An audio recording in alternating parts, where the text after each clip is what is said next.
Shalom, shalom, shalom. This is Rabbi Moshe Otero with the Ways of Israel. And we are continuing in this series to be a Jew. We are now in the chapter of Passover. And those of you who are joining me will find we stopped off on page 228 of the book To Be a Jew, the fast of the firstborn and the pre-Seder practices before the Seder. Seder means order. As an expression of gratefulness to God for having spared the firstborn son among the children of Israel, when the 10th plague struck Egypt, firstborn sons are required to fast on the day before Passover. The fast begins at dawn. However, since it is permissible to break this particular fast for the purpose of partaking of a Sudat mitzvah, in other words, a meal that is connected with a commandment, a religious feast and celebration, say of a wedding, a circumcision, or a completion of a tractate, a Talmudic tractate, it's become customary for synagogues to arrange for siyum, the completion of a Talmudic tractate, and for the light of a light Sudah mitzvah to follow, so as to provide the firstborn sons with the opportunity to participate and thus be relieved of the fasting that day. Where the day before Passover falls on Saturday, the fast of the firstborn is observed on Thursday before. It is a special mitzvah, commandment, to provide Passover necessities to all the poor. The tradition of funds for matzah, ma'ot hitim, and kimcha depisha is very strong in the Jewish community. Special Passover or matzah funds are set up in all the Jewish communities to provide for the needy, locally as well as in distant Jewish communities. No Jew should sit down to a Seder without having made such a contribution in accordance with his means. On the day prior to the Seder, it is not permissible to eat matzah, as this would detract from the significance and the novelty of the mitzvah when the proper time came for eating the matzah. The Seder table should always be set in advance so that everything is ready for the beginning of the festival. Preparations in honor of the holiday are basically no different than the weekly Shabbat. Please take a look at what we mean by that on page 70 to 71. Now, conducting the Seder is something that normally the head of the house does. Can a woman do it? Of course. But normally this service is conducted by the husband of the home or the head of the house. The Seder is a religious service which includes a festive meal on the first night of Passover, on the first 2 nights of Passover in the diaspora. The word Seder means order of service, so it's called because it's ritual meal accompanied by a specific order of the service, unlike any other festive meal of the year. Now, I said something from the beginning that some would probably smirk at, but regarding whether a woman can be able to lead the service of the Seder, though it's customarily that primarily it's a man, and many times you'll find that many times when there is no man in the home, they invite a male to come and lead the service, which is customary. But like I said again, if there is no male, the woman may go ahead and preside on the conducting of the Seder. Aside from the food served for the dinner itself, following items are necessary to fulfill the ritual part of the meal: wine, matzah, a vegetable like celery or parsley, boiled potatoes, karpas, similar to what means in the word Siddur, which means your prayer book, which connotes an order of prayer. You have bitter herb that's usually presented, as you saw in the plate that I presented from the very beginning of this chapter. Some uses fresh grated horseradish, other uses romaine lettuce. Haroset, which is a thick mixture of ground apples and walnut with wine spiced with cinnamon. A dish of salt water. A 1 roasted shank bone, whether it be an actual from a calf or from a chicken. 1 egg, either roasted or boiled. And 1 large cup of glass for the cup of Elijah. The quantities needed of vegetable, bitter herbs, haroset, there should be at least a portion for everyone at the table, and there should be at least 3 matzahs for the head of the table, and at least 1/2 for everyone present. And there should be enough wine to fill each person's cup 4 times. The cup of Elijah 1 time. A cup for an adult should be at least 3.3 ounces. A ceremonial plate on the table should be arranged as follows. From the top left, an egg. Top right, shank bone. In the middle, bitter herbs. Below that, vegetable, haroset, and salt water. The plate may be shaped in any shape possible, round, square. Any plate will do with no special, there is no special ceremonial plate used. It's just whatever is available. 3 matzahs covered with napkins on a special ceremonial matzah cover are placed at the head of the table before the one conducting the Seder. The Agadah, the actual narrative, is like a booklet containing the orders of the Seder service, the blessings, the prayers to be recited, which recounts the Israelite servitude and the exodus from Egypt, and should be placed before each setting around the table. At the ceremonial plate, it may not be large enough to hold the vegetable and bitter herbs for everyone at the table. Additional platters or bowls for this item should be utilized. The symbolic significance of special ritual food is as follows. The matzah, it recalls the haste with which our fathers had to leave Egypt as the dough.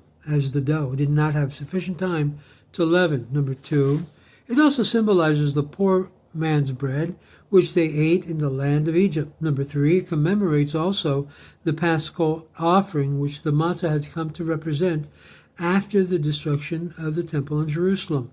Wine is a symbol of joy and gladness. The 4 cups represent a sort of toast to the 4 expressions used in the Torah, as we read in Exodus chapter 6, verse 6 through 7, in relationship to Israel's redemption. And this is, I will bring you out, chotzati, from under the burdens of Egypt, and I will deliver you, hitzalti, from their bondage, and I will redeem you, ga'alti, with an outstretched arm, and with great judgment. And I will take you, lachakti, to me for people, and I will be to you God. The very next verse continues, and I will bring you, halvaiti, into the land concerning which I vowed to Abraham, to Isaac, and to Jacob. The 5th expression is symbolized by the 5th cup, which is not drunk because during the long century of exile, the people looked unto its promise and still needed fulfillment. However, it was set on the table and called the cup of Elijah. The prophet Elijah, according to tradition, is the forerunner of the Messiah, whose coming symbolizes the ingathering of the exiles and the reestablishment of the Jewish sovereignty over Israel, and hence the promise of being brought back into the land of the forefathers is associated with Elijah. Many Jews in Israel have been inclined towards adopting the view of many earlier and later authorities that call for the drinking not of 4 but of 5 cups of wine. Instead, just 1 cup more following the grace after the meal, which is said over the 3rd cup, and extra cup is introduced in the middle of the latter part of the Seder service. The bitter herb is there to symbolize the bitterness endured by the Israelites during their bondage.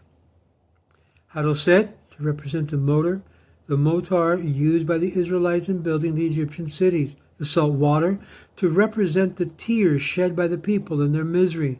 The karpas, a sign of spring, of fruitfulness, and ever-renewed hope in the future, even as it's being dipped into the salt water. The shank bone and the egg both recall the destruction of the temple by symbolizing respectively, the Paschal offering and the festival offering that were brought when the temple was in existence. The shank bone is used rather than any other part because it symbolizes the redemption was with an outstretched arm.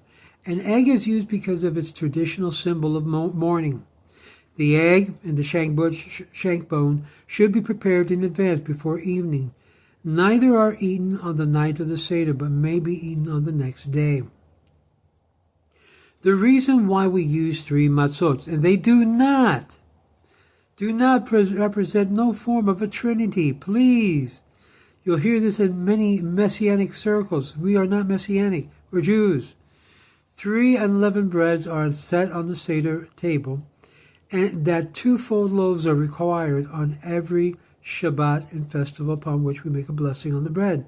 The third matzah is needed to break in half, one part being put aside as the afikomen with which to conclude the Seder meal.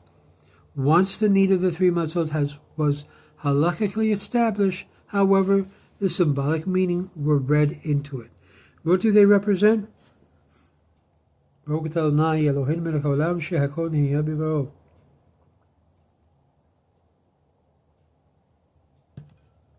representing the forefathers, Abraham, Isaac, and Yaakov.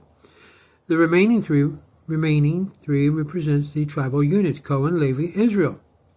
The reason for double dipping, or dipping 2 times, the karpas in the salt water and the bitter herb in the hellshed, is that it forms part of the ritual procedures. It was deliberate departure from custom eating habits as to arouse the curiosity of children and encourage them to ask, why is this done? Their questioning would open the door to telling and impressing upon them the events of the Exodus.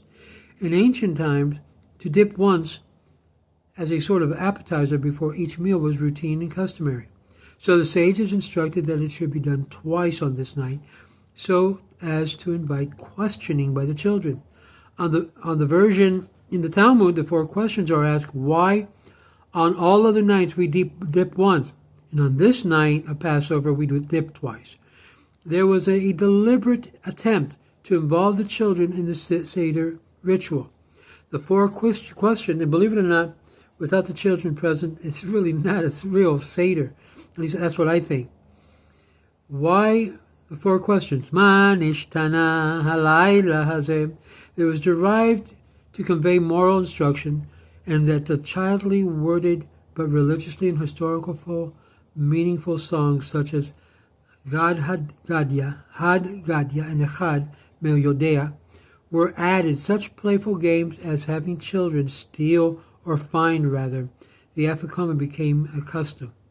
It's also customary to set up a couch-like chair for the one who is leading the Seder in a way allows him to recline. Reclining at the meal was an ancient practice and mark of true freedom, a free man, and thus became specifically associated with the ritual Seder. Although it's not obligatory, it's customary in many homes for one conducting the Seder to wear a white robe, a kittel, symbolizing ritual purity.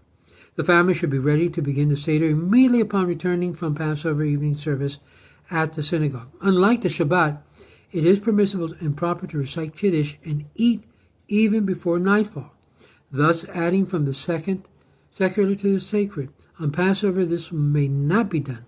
The mitzvah of eating matzah and drinking wine, Kiddush, counts as one of the 4 cups must wait until nightfall. The biblical precept states, in the evening shall you eat the matzot. The ritual may be clearly followed in any Agada, various editions, several different sizes. Even here in the United States, the famous Maxwell House, Siddur